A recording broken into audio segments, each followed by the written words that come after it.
Hello à tous et bienvenue à votre épisode 10 de votre série 13 KPIs Why qui s'inspire de la série à succès de Netflix 13 Reasons Why.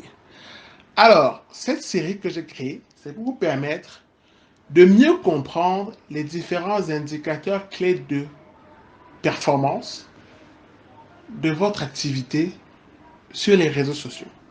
Et quand je parle d'activité, je parle bien évidemment de l'activité que génèrent les comptes que vous animez sur ces plateformes.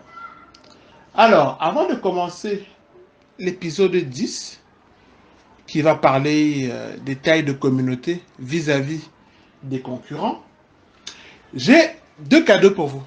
Deux cadeaux. Dans la barre de description, vous avez un lien qui vous permettra gratuitement de lire mes articles sur le community management au Cameroun et en Afrique, comprendre comment ce métier fonctionne au Cameroun avec des données chiffrées clés du secteur, mais également en Afrique pour comprendre l'environnement social média du continent. Le deuxième cadeau, c'est la formation en ligne que j'ai créée pour adapter son community management au continent africain. Pourquoi? Parce que on a des spécificités différentes de celles des États-Unis, de l'Amérique du Sud, de l'Europe et même d'Asie.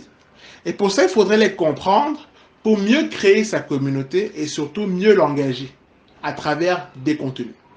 Donc je vous invite à aller vous inscrire. C'est une formation qui se passe uniquement en ligne en 3 niveaux. Et vous allez avoir les clés en main pour maîtriser votre présence sur les principaux réseaux sociaux utilisés en Afrique. Alors, l'épisode 10 d'aujourd'hui aborde un nouveau indicateur clé de performance, les tailles des communautés. Ce qu'il faut savoir, c'est que on a deux indicateurs sur Facebook en termes de taille de communauté. On a le nombre de fans et le nombre d'abonnés. Ailleurs, comme sur Twitter, sur Instagram et sur LinkedIn, c'est le nombre d'abonnés. D'accord? Sur Facebook, vous avez le nombre de fans, le nombre d'abonnés. Généralement, le nombre d'abonnés est plus grand que le nombre de fans. Ça, c'est un indicateur important. Si votre nombre de fans est plus important que votre nombre d'abonnés sur Facebook, c'est qu'il y a un problème. Allez revoir l'épisode 1 qui parle des mensonges et des abonnés sur Facebook. Alors, quand vous allez comparer votre communauté, donc vos abonnés, à d'autres concurrents sur les réseaux sociaux, et généralement c'est ce que beaucoup de patrons africains aiment, c'est pour ça que je parle de cet indicateur clé, il faudra comprendre qui est devant et qui est derrière en termes de taille de communauté. Généralement, quand vous allez faire vos rapports d'activité, ils vont toujours vouloir vous demander où est-ce qu'on en est par rapport aux concurrents. Et généralement, la première question qui se pose, est-ce qu'on a plus de fans, est-ce qu'on a plus d'abonnés que le concurrent ou alors que les concurrents? Ça veut donc dire que vous allez devoir faire un petit benchmark, ok? Imaginons que vous êtes une marque A et que vous avez comme concurrent B, C et D. Vous allez d'abord devoir savoir si B, C et D sont sur les réseaux sociaux. On est d'accord?